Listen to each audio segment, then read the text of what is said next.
If your job at a healthcare facility includes disinfecting against viruses, you know prevention is the best medicine, and maintaining healthy spaces starts with a healthy cleaning routine. Grainger's world-class supply chain helps ensure you have the quality products you need when you need them, from disinfectants and cleaning supplies to personal protective equipment, so you can help deliver a clean bill of health. Call 1-800-GRAINGER, click Grainger.com, or just stop by. Grainger, for the ones who get it done. Now, the Hunt Palmer Show. Yes! I feel like I've been waiting for this my entire life. You're listening to the Hunt Palmer Show on 104.5 ESPN Baton Rouge. Jolly good fun. Jolly good. Locking down the middle of the day. America's favorite daytime fun show. Live from the Mercedes-Benz of Baton Rouge studio. This is Hunt Palmer.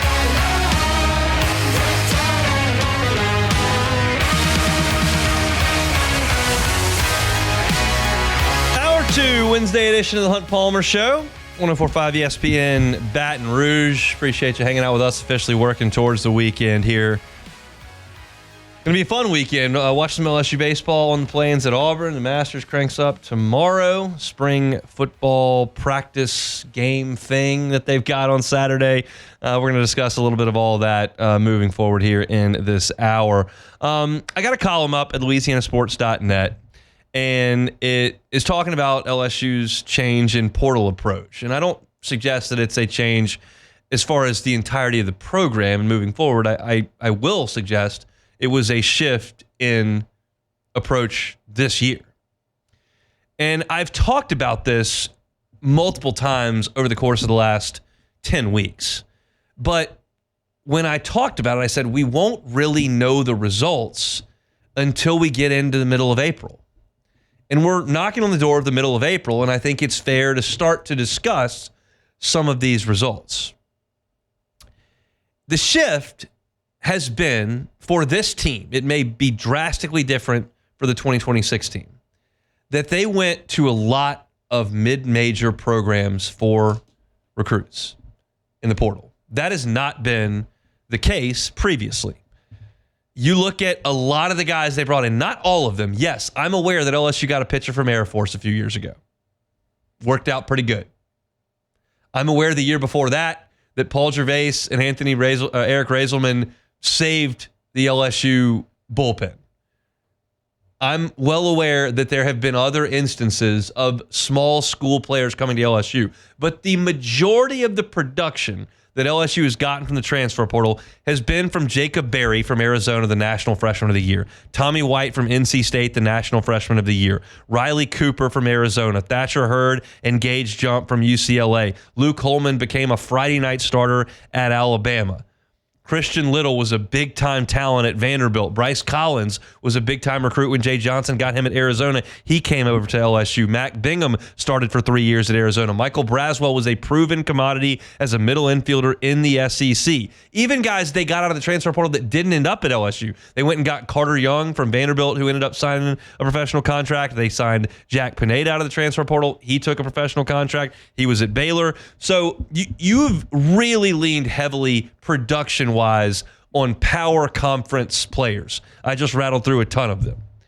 And again, I realize Paul Skeens did not come from a Power 5. I know that Nate Ackenhausen and Braden Jobert were big pieces to the national championship puzzle. You've signed guys in the past like Justin Lohr and Fidel Ulloa. Like, it's not 100%. But I would suggest that if you look in totality, outside of Skeens, the majority of the impact players LSU has brought in from the transfer portal have been from the Power 5. And this year, you did not do that. This year, you went and got Daniel Dickinson. Daniel Dickinson, got a look from Team USA. But you're talking about a guy who had 6 hits in a weekend series last year against a college called Bushnell. I never heard of it. Thought it was binoculars. He got 5 hits 2 weeks later against Utah Tech. Never heard of it. I got a pretty good feeling when Tommy White hits 27 home runs at NC State in the ACC against Clemson and Wake and Miami. Probably going to be a pretty good hitter when he faces Arkansas and Ole Miss. Utah Tech, I got to see it. Same thing goes for Luis Hernandez. You're playing Illinois, Chicago, and Valparaiso last year when you hit 23 home runs. can you come in and be an impact player? You look at those two guys offensively through 12 games in SEC play, and they've been fantastic. Luis Hernandez in SEC games is hitting .340 with a team-leading 4 home runs. He's driven in 9, and he struck out 8, which is only bettered by Stephen Milam in SEC play. Daniel Dickinson's hitting .302. He's got 4 doubles and 2 homers. That's 6 extra base hits in 12 games. And he's stolen 3 bases and played a really, really good second base. These guys now, you've got a sample size that's big enough. Like, I think Tennessee's staff is really good, and LSU hadn't gotten to them yet. I think Vanderbilt's staff's really good, and LSU won't see them. I don't think Missouri's staff's very good, and you've played them. But you've seen Jared Spencer at Texas. You've seen Pico Khan at Mississippi State. You've seen Kyson Witherspoon in Oklahoma. You've seen some good arms. And this sample size suggests that these two guys belong. That's huge. Chris Stanfield doesn't count in this bucket. He's a guy from Auburn. We knew that. But look on the mound. You went and got Thatcher Hurd, Luke Holman, Gage Jump, huge high school talents that had pitched and produced in big-time leagues. Luke Holman started game 1 of a super regional against the number 1 team in the nation, Wake Forest. Now you're going to UC San Diego to get Anthony Ianson. I'm guessing most of you listening right now couldn't tell me what UC San Diego's mascot is. I didn't know. It's the Tritons. The Tritons may deserve a little bit more of my respect because you're talking about a program that's made the NCAA tournament 13 times since 2002. They were the College World Series runner-up in 2017. UC San Diego was. And you're probably looking at me going, wait a second. LSU was the Tritons were in D2 in 2017. All those NCAA tournaments, that national runner-up in Division II. And Anthony Ianson is fronting their rotation, pitching against Cal Poly, pitching against Cal State Bakersfield, pitching against UC Irvine. And now he's come out in league play. LSU's won 3 of his 4 SEC starts. He's got 31 strikeouts in 18 2/3 innings. He's been really good. No complaints at all with Anthony Ianson in SEC play. And the guy that I haven't mentioned yet, who might be the best relief pitcher in the Southeastern Conference, is Zach Cowan from Wofford.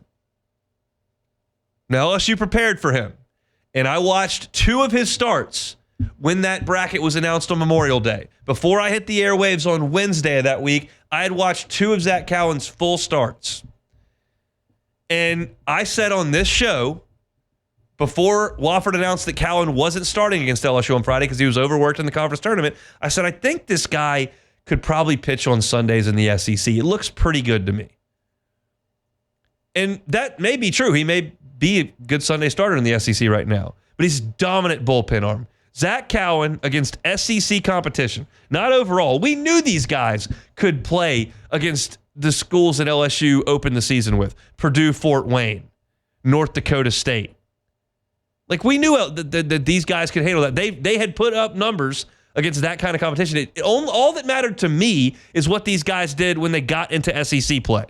And Zach Cowan in SEC play has thrown 29 and a...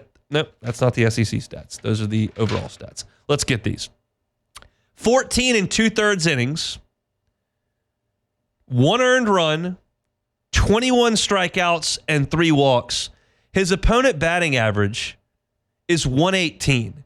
Cade Anderson's is 227. So he's better than 100 points better on batting average. Now, you're talking about slightly smaller outing sizes for Cowan, but he is going 3 and 4 innings. Anderson's throwing a complete game last week, but you get the point. Cowan's dominating. And this is just furthering the discussion that this is about evaluation. This is about development once the players arrive here. And Jay Johnson's really good at both of those. He was a good evaluator of talent at Nevada and got those guys to play really well. He went to Arizona and elevated that program to the College World Series final. And now he's doing the same thing at LSU. It's pretty doable to figure out that Derek Curiel and Chase Shores and Kason Evans and Tommy White out of the portal are pretty high-level talents. I give Jay credit for identifying them and for getting them.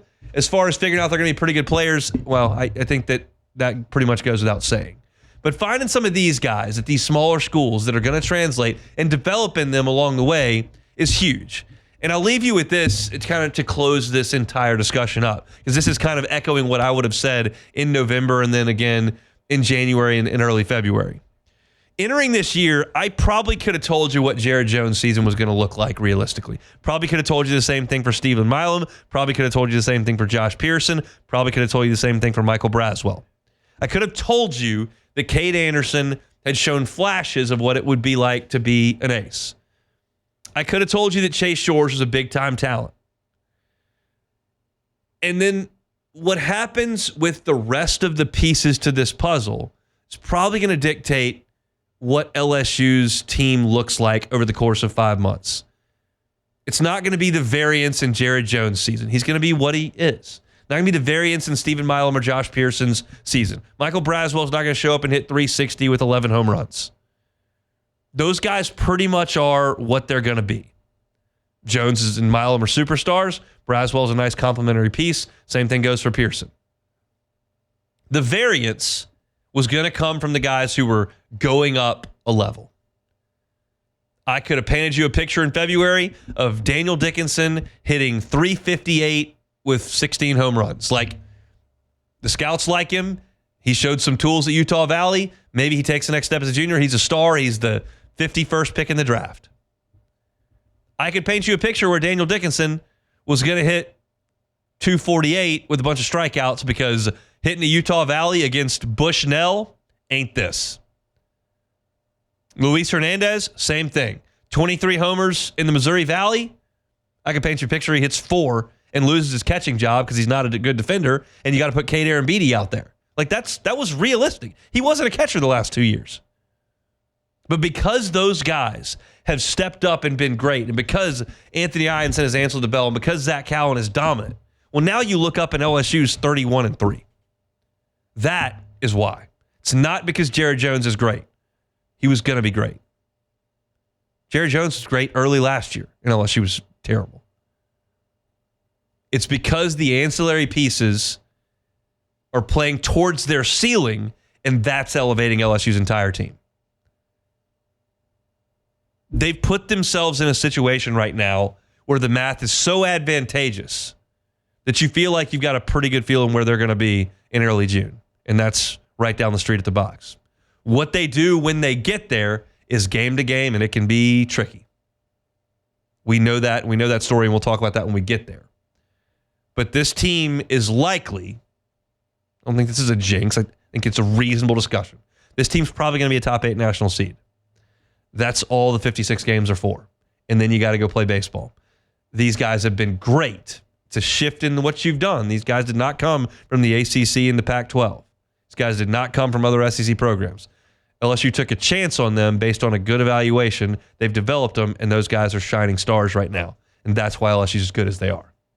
If you want to read more about all that, you can over at LouisianaSports.net. I've got a column up about LSU's team composition this year. I don't anticipate that LSU will do it this way every single year. Just so happened that was how this year worked out.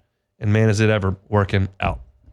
All right, one segment in the books here in hour number 2. When we come back, Bud Elliott, who works for On3, covering some college, I'll check that. Either way, he put together a list of the top quarterbacks in the nation. LSU plays quite a few of them. We'll talk about that coming up next. The Hunt Palmer Show. Highland Insurance Group, HighlandIG.com is the website. Jonathan Carver and his team, phenomenal to work with. If you are just frustrated by your commercial insurance program, the increases keep coming, you don't have claims, you feel like you're paying a ton, I understand. That's not unique. That's a common feeling. But if you're a sizable business and have not explored captives, you need to look into it. Your broker should have brought that up. If not, well, the Highland Insurance Group's happy to do it. Contact Jonathan Carver and his team at HighlandIG.com. Say, hey, we're paying a ton. The increases just keep coming. We need some sort of creative alternative. What do you know about captives? They know. They do it all the time. And they can see if you're a fit for a captive program that could be a huge, huge benefit to your bottom line when it comes to commercial insurance. Reach out to them at HighlandIG.com. They're based right here in Baton Rouge. The Highland Insurance Group, HighlandIG.com. This is the Hunt Palmer Show on 104.5 ESPN, Baton Rouge.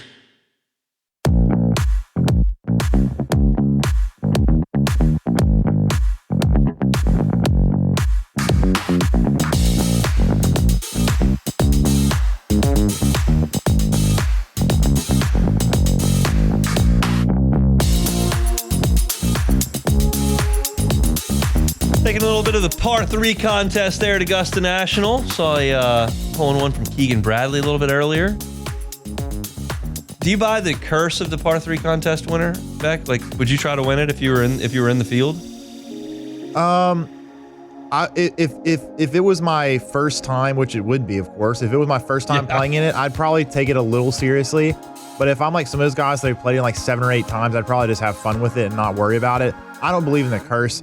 It's just, I think it'd be cool to win it. I would try to win it. They just ran all the players that have won it in the last like 8 years, and it's just a disaster. It is. But to be fair, like one was Tom Watson like 4 years ago, who I think he's probably the only one that putted out on every hole. Yeah. All of them had their kids knocking it around. So yeah, I don't believe in the curse. I think it's just the odds of winning the Masters anyway is already ridiculous. Not very good. So if you win the par 3, no matter who you are, the odds are you're probably not going to win the Masters because only one person wins it, and it's a very hard tournament to win. It is. That's what they say, at least. I never tried. Yeah. But I've heard it's hard.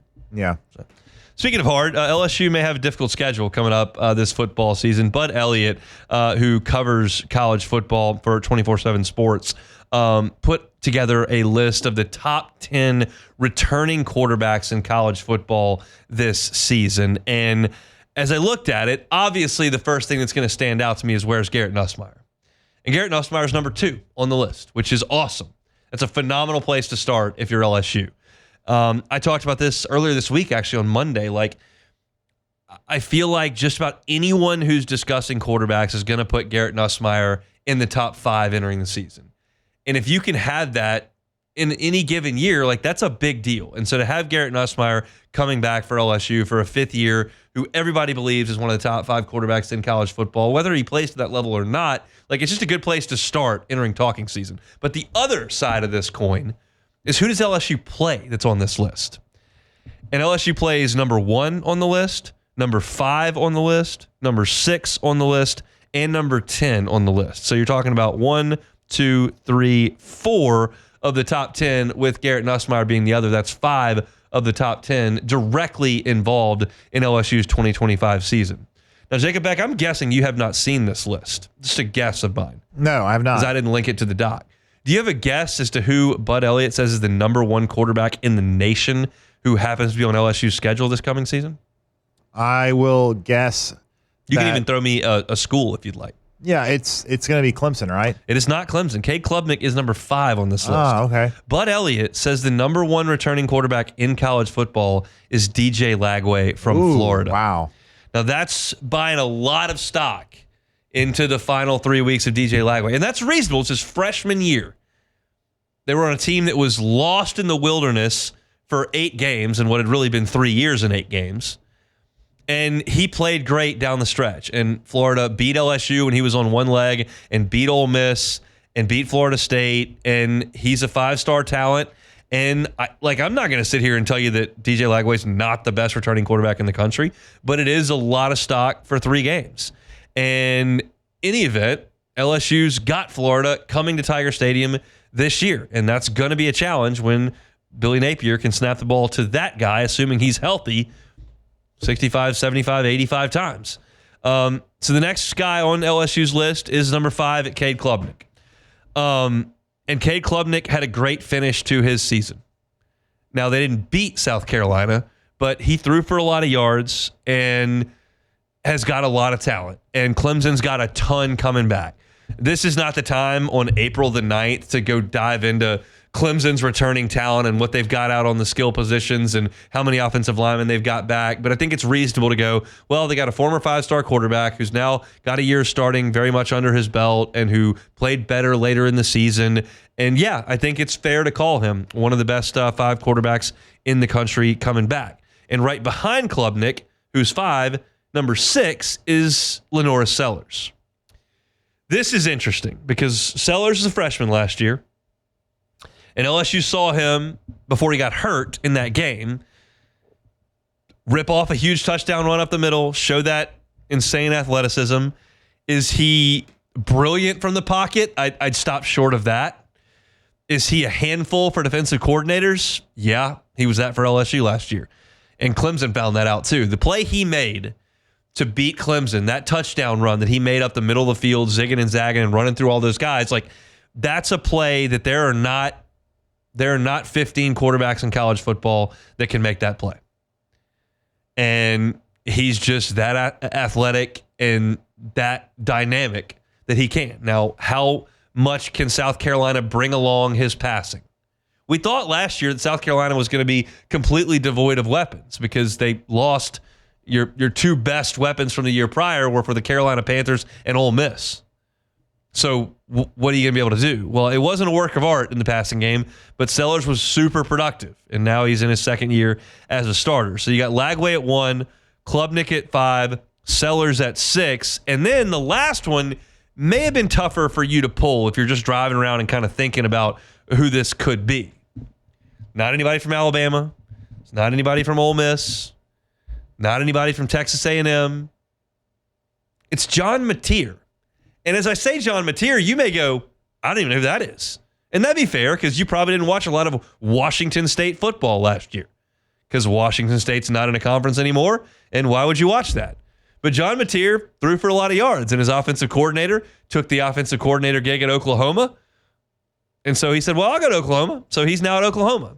And John Mateer was super productive at Washington State last year. Oklahoma's got one chance to get this offense right under Brent Venables. So Mateer is that chance. And Bud Elliott thinks he's one of the 10 best starting quarterbacks returning in college football. Now, I'm going to need to see a lot out of Oklahoma. Bauer Sharp plays for LSU. Nick Anderson plays for LSU. And absolutely, positively nothing that Oklahoma did offensively last year was even remotely bordering on good. It was a complete and total dumpster fire from the first game through the last game. Every snap was terrible. That might have been a little bit of a hyperbole, but it was really bad. So they've got to change this, and they think Mateer is that guy. This is a refrain that I'm going to give you probably a lot between July 15th and September 1st. From a roster standpoint, I think LSU is pretty good. Elite, I'm not going to go there. Great, I think they're pretty good. And I think that quarterback, you've got a difference maker, and that's a great place to start. The schedule is troubling. And this is just part of that schedule with the quarterbacks. Now, you're never going to have a picnic in the SEC now that Texas and Oklahoma are here and the divisions are gone. It just is what it is. Not everybody's going to be Georgia from last year. We're going 2 Tuscaloosa, 2 Oxford, 2 Austin. Like, that's a little bit extreme. But everybody's going to have 3 or 4 really tough assignments. And LSU certainly will have that. I think having the number 5 returning quarterback in the country on your non-conference schedule is a bit of a bear. And I think that having 3 other guys that anybody, I'm not suggesting Bud Elliott's the oracle of college football, but the guy's really respected and I think does a great job. To suggest that you've got 4 of the top 10 quarterbacks in the country on your schedule is a handful. So we'll see how it all goes. That's a look at some LSU football. If you're looking for our LSU football content, you certainly can find it at The Hunt on LSU on YouTube, wherever you find your podcast. It's all LSU football all year long. It's Hunt on LSU, so subscribe up to that channel. We'll come back, and I got one more topic of conversation here on the day. That topic is SEC baseball power rankings. We'll do that coming up next. The Hunt Palmer Show. Genesis of Baton Rouge, genesisofbatonrouge.com is that website. Safety is a big deal when you're in the market for a vehicle, and the folks at Genesis know that. Certainly they know that at Genesis of Baton Rouge. Every single vehicle, from the entry level to the highest end model, come with the same safety features. The entire line was given the IIHA top safety pick, and some of them were top safety picks plus. So when you walk into Genesis, you won't have to think, well, if I go with one of the entry-level vehicles, like, this is not going to be a very safe car. They've cut some costs. That's not going to be the case at Genesis. You're going to be in a safe vehicle, one of the safest on the road. And that's so important when you're getting around, whether that's in a sedan all the way up to an SUV. Go by and see them. Let the brand ambassadors walk you through every single feature in that vehicle so that you can feel better when you're out on the road. Once you get behind the wheel of a Genesis, you'll feel that difference. Stop by their dealership, Airline at Pico. Check them out online, genesisofbatonrouge.com, genesisofbatonrouge.com. You're listening to The Hunt Palmer Show on 104.5 ESPN, Baton Rouge.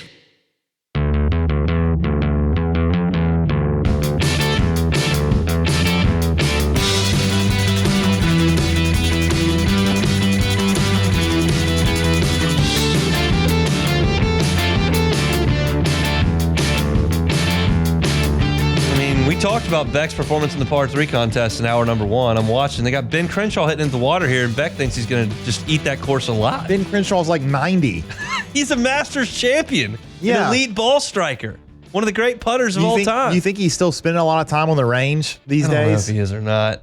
I'll have to guess he probably had isn't. a few glasses of wine last night, if we're being honest. Yeah, he probably did. I saw Scotty was into the bourbon on the porch last night. I appreciate that move. It's Tuesday night. You can have a nice cocktail celebrating your Masters victory. I think there are probably some that probably take it a little too seriously. They're not enjoying their evening. Maybe so, probably locked in on Thursday's tea time. Unfortunate that Tiger couldn't make it to the I'm dinner. surprised. I know his Achilles shot. You can't get on the private jet and go eat dinner? I know. You couldn't hop on the PJ and just fly. What is that? Over I mean, to, that's from a short Jupiter? flight. That's got to be like an hour and 10 minutes. It's maybe an hour and a half flight. One of That's those easy. Gulf Streams or something? I'm not going to act like I know about private Probably jets. a G7 or whatever. I don't know anything about private jets. I don't spend a lot of time on private jets. So when I have that issue, I may learn a little bit more. Maybe so. But we don't have that at this current juncture. All right, let's do some SEC baseball power rankings. Hunt's SEC Power Rankings. The Arkansas Razorbacks Move the Hogs up to number 1 after Tennessee's series loss against the Aggies. Hogs are 31-3. Let me read these SEC game run totals and go through it really quickly. It's astounding. 6, 12, 12, 12, 12, 11. These next 3 are against the number 1 ERA in the conference, Vanderbilt, 9, 6, 7. Then they got Missouri, 21, 14, 16. They didn't hit in the 7th inning in any of those games. They're averaging 11.5 runs per game in league play. 11.5. That's pretty salty for the Hogs.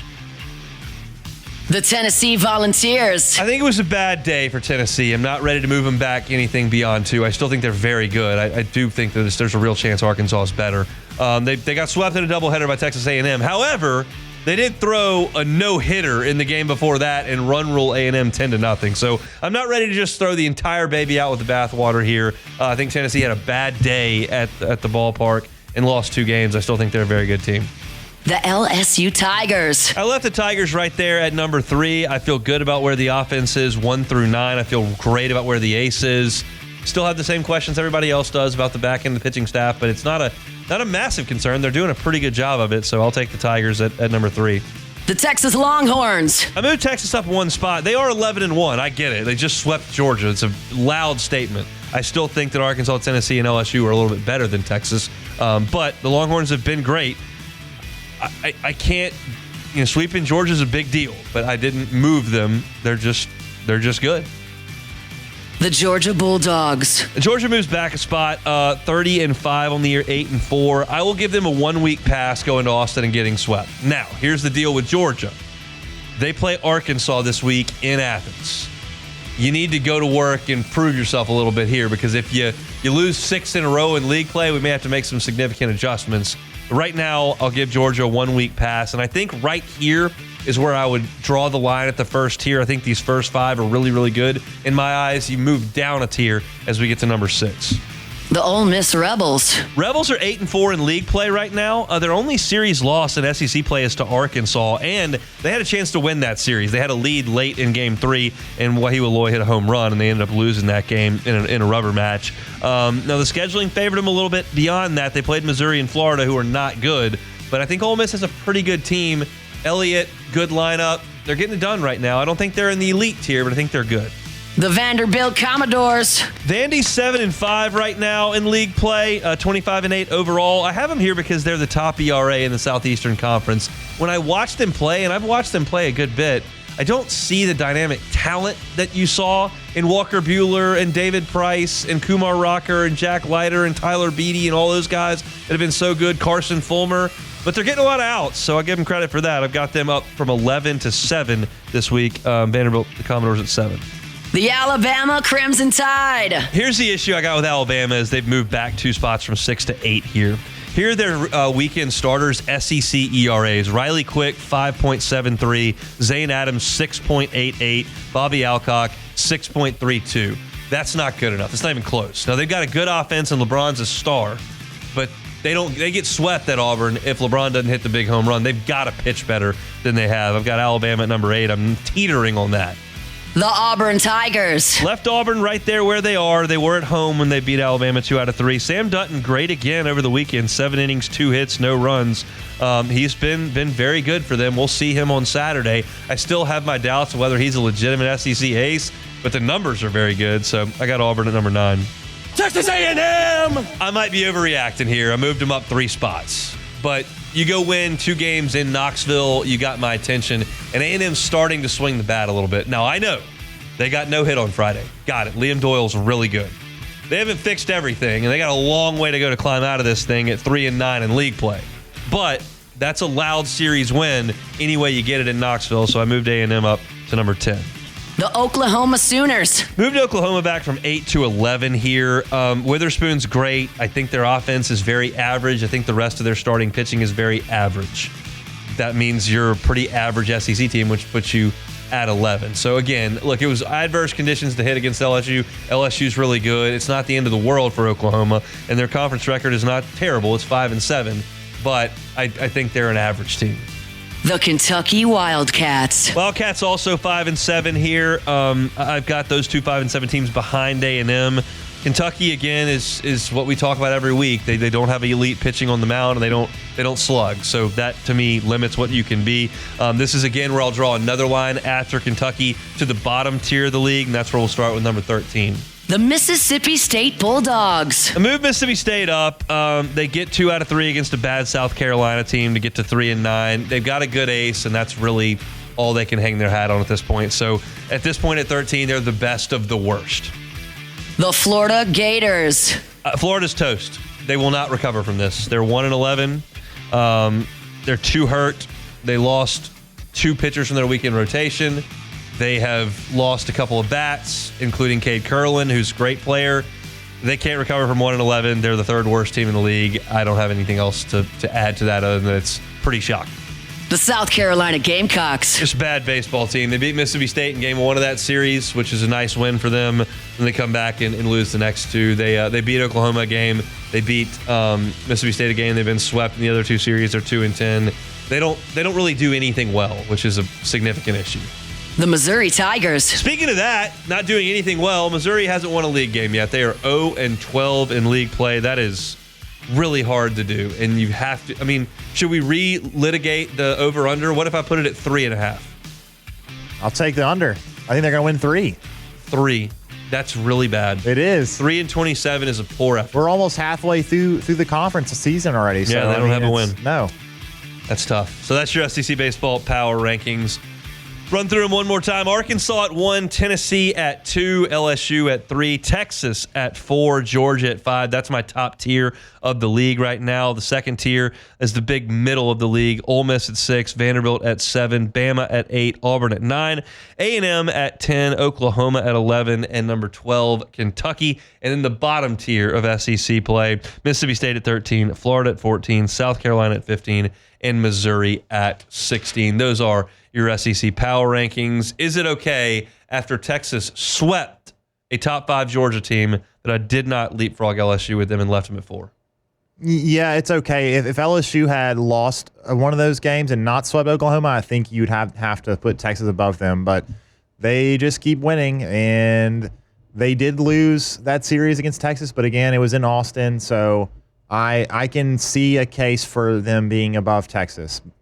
How do you think A&M feels about the fact that Texas comes into the league, immediately is in the SEC championship game, immediately is in the college football playoff, immediately makes the NCAA basketball tournament, immediately is in the top 3 in the nation in baseball and 11-1, while they're sitting back here at 3-9, and their coach is coaching Texas? Like, you had this 10-year run, 11-year run before they were announced to come into the league. You're like, yeah, but we're in the SEC, and you don't know what it's like because you're just dealing with the little old Big 12. And then Texas shows up, and they're more than holding their own in the SEC, and A&M is very much looking up at them at this point. Yeah, I have to imagine that this is only going to make any job, if any coach at Texas A&M, the pressure is just going to be even ratcheted up even higher, because not only are you losing to Texas frequently in all of these sports, and not only has Texas had better outcomes in all these sports, but they're in your conference now, and you can't hide from them. So it's just gonna ratchet up the pressure even more for Texas A&M. And you have to imagine that Michael Early's disastrous run here is just multiplied by the fact that Jim Schlossnagle goes 90 miles to the west, 11-1, boom, immediately. Like, it's just, that's a tough pill to swallow over there in Aggie land for those in College Station. All right, let's finish things up here. It's the Hunt Palmer Show. The Hunt Palmer Show. This is the Hunt Palmer Show on 104.5 ESPN, Baton Rouge.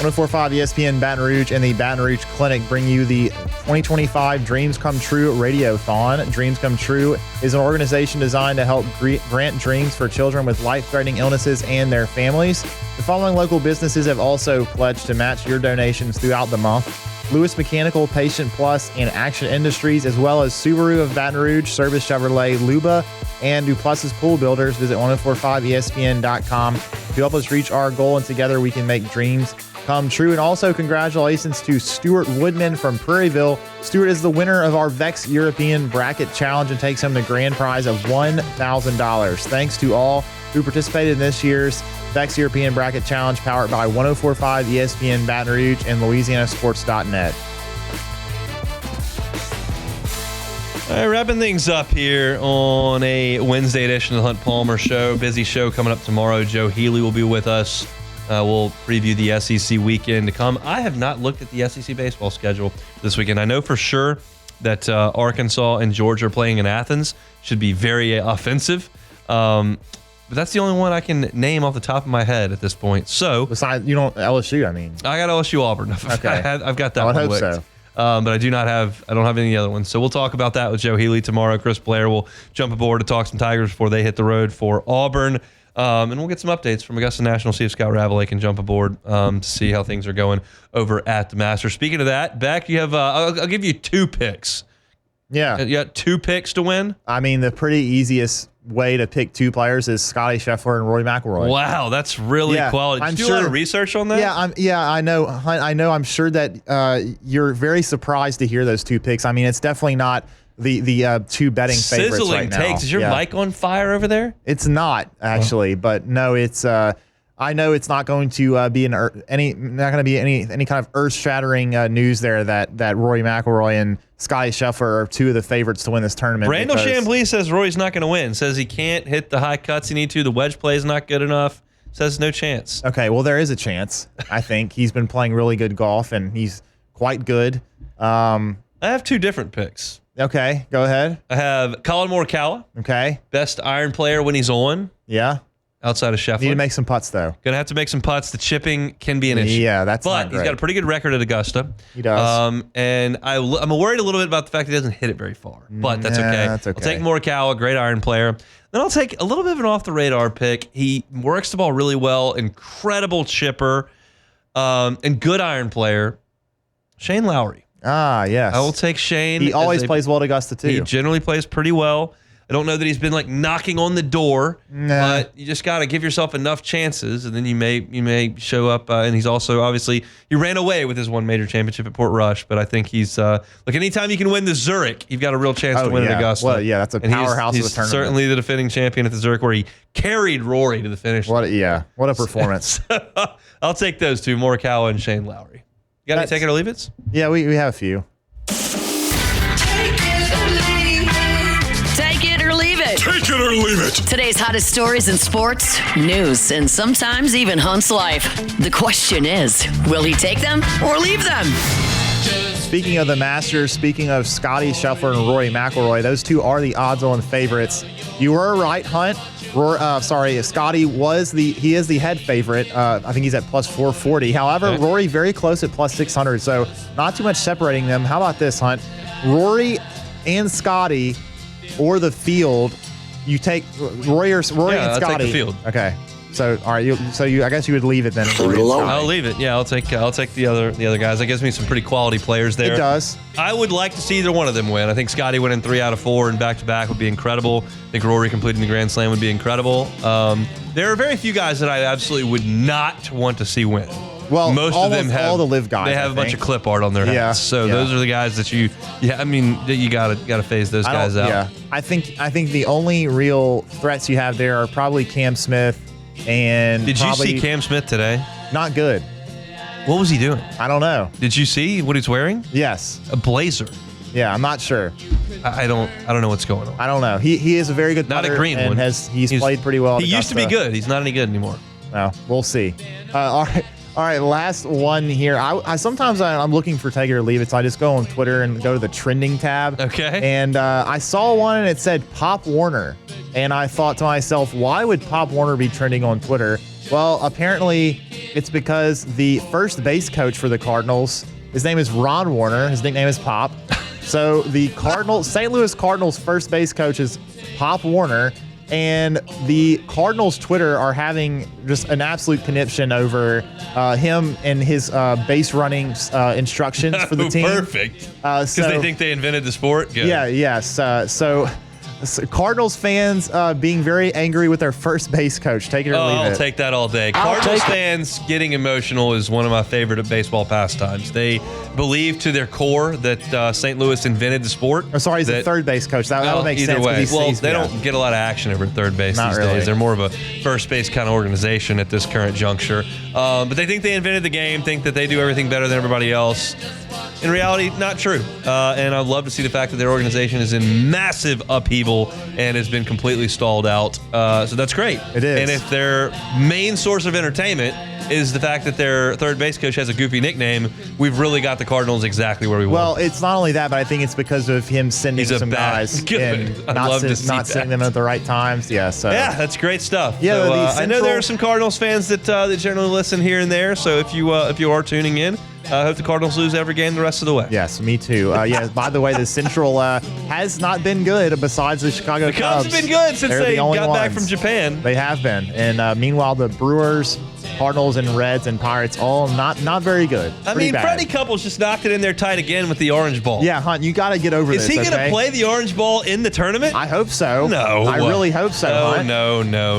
Yes. Get a white golf ball, Get Freddie. over yourself, Hunt. It's a golf ball. Who cares what color it is? Freddie. That's what we need. No, we don't It's need Augusta National. It's not the local pitch and putt. Doesn't matter.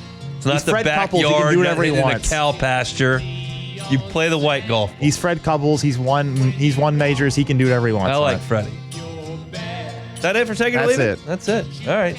A lot going on at the par 3 contest there at Augusta National. I haven't seen a scoreboard, but I don't think anybody really cares. I don't think anyone cares either. Yeah. All right, that's it for a Wednesday show. That's one of those times where I don't know what day of the week it is. It's Wednesday. If you missed any, you can catch it on demand. 1045ESPN.com's on demand tab. Apple Podcast, Spotify, Google. Wherever you find your sound, you can always find us. Just search Hunt Palmer Show. Like, subscribe, rate, and review. I gave thoughts on baseball and their win over Nichols last night. Koki Riley jumped aboard at 1:15. It was What If Wednesday. Talked about Matthew Judon. Is he a fit for the New Orleans Saints in free agency?